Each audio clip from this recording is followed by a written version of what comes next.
said you and Governor Abbott need to stop acting like, or start acting like governors and stop acting like human traffickers.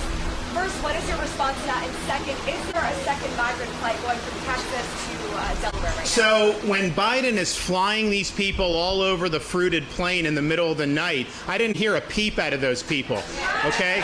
I didn't hear a peep.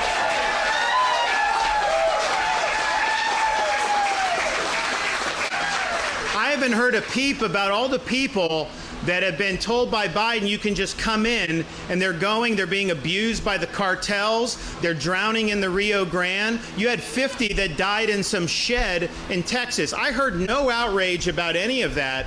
I haven't heard outrage about all the fentanyl that's come across the border that's killing Americans in record numbers. I don't hear outrage about the criminal aliens that have gotten through and have then victimized people, not only in Florida, but all throughout the country. I didn't hear any outrage about that. The only thing I hear them getting upset about is you have 50 that end up in Martha's Vineyard. Then they get really upset.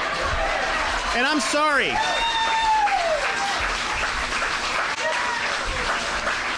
Those migrants were being treated horribly by Biden. They were hungry, homeless. They had no opportunity at all.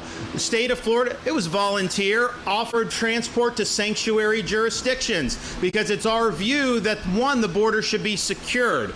And we want to have Biden reinstitute policies like remain in Mexico and making sure that people aren't overwhelming. But short of that, if you believe in open borders, then it's the sanctuary jurisdictions that should have to bear the brunt of the open borders. So that's what we're doing.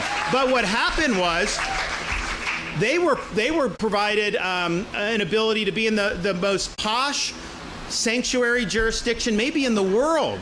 And obviously it's sad that Martha's Vineyard people deported them the next day.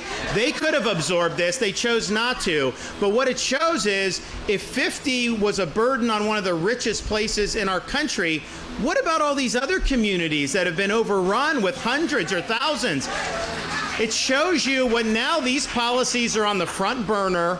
People need to be talking about. Biden can't defend his policies of open borders. It's doing huge damage to our country. It's costing a lot of money. It's costing lives with the drugs that are pouring across. And so the question is why are you supporting Biden's policies? Why don't you step up and tell him you're failing and let's do it differently? Because you know what?